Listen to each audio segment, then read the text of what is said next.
Welcome to episode 186 of the Lone Hockey Podcast, where today we're going to be talking about some standouts in last night's matchup between Edmonton and Pittsburgh, and obviously really good game there, and a lot of standouts all across the board. I feel like anytime you get to watch Connor McDavid and Sidney Crosby play against each other, it's always really exciting. So those two guys are really dynamic going against each other, and obviously very exciting to watch. And then you look at Leon Draisaitl, who played really well throughout this game with two goals, had a goal early on in the game. I believe that was a goal that got the Edmonton Oilers first on the board.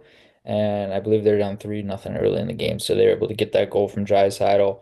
And they weren't able to come back, unfortunately, because I felt like once the Penguins got those first few goals in the first period, it was just so much harder for them to come back in terms of Edmonton trying to get shots and try to create off the rush and trying to create in terms of the dynamic of their offense. And it was kind of hard for them to get going. But obviously, some other players really stood out. I felt like Evan Bouchard had a really good game. Matthias Ekholm, those two guys are really noticeable defensively. And Evan Bouchard was just creating a lot of shots. He had 10 shots on goal in this game. He was just really effective at creating volume, really effective at creating from the point, and not necessarily super flashy or super deceptive per se with using his feet, but at the same time he's a guy that's really skilled when it comes to managing the puck, managing pressure, and being able to understand those situations very effectively. And he does a good job at being able to read ice and read open ice and being able to take advantage of it. And same thing with Ekholm. I feel like ever since he's been with Edmonton, he's been much better at being able to understand space and read space. He's more of an old school style defenseman where he likes to stretch the play up ice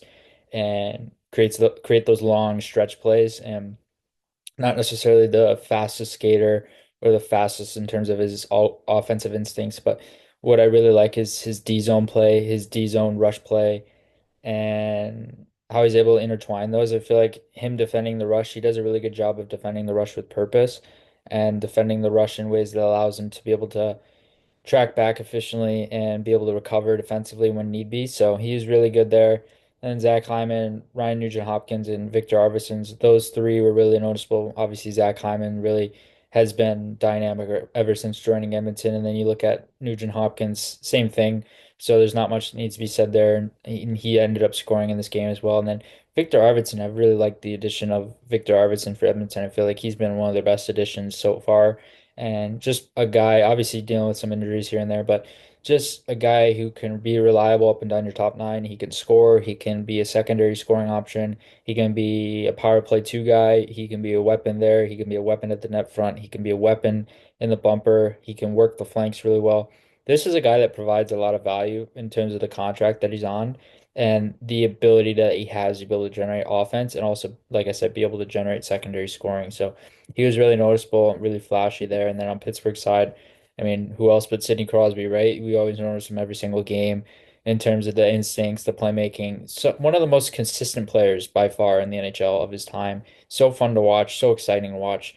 And you can always pick apart little things from his game that really translate well and really allow him to be able to create that sustained success. I feel like Crosby's a guy you obviously you want him on your team, but at the same time, you really want him to be able to make an impact every single game, especially at the age he's at now. And he continues to do that. He's so productive. He's so reliable offensively, defensively, transition, like so consistent, disciplined. So many elements to his game. They're just really well respected from players around the league for very good reason. Brian Rust, Drew O'Connor, two similar players, and both had multi-point games in this game. Rust had 3 points, O'Connor with two, and two guys who can be top six secondary guys. I feel like Brian Rusty kind of evolved throughout his career to be that type of player.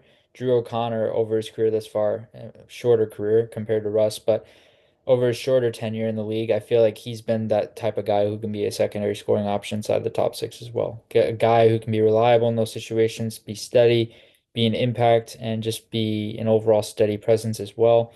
And then Michael Bunting and Kevin Hayes, I feel like two guys who are not necessarily super flashy, but you notice them. And those are guys who can provide some impact in your secondary as well. And of course, Eric Carlson was really good throughout this game. And there are many other players. I felt like Jesse Puljujärvi was one of the more underrated power forwards in this game when it comes to being able to extend possessions, create off the wall, and be able to get into open ice situations as well.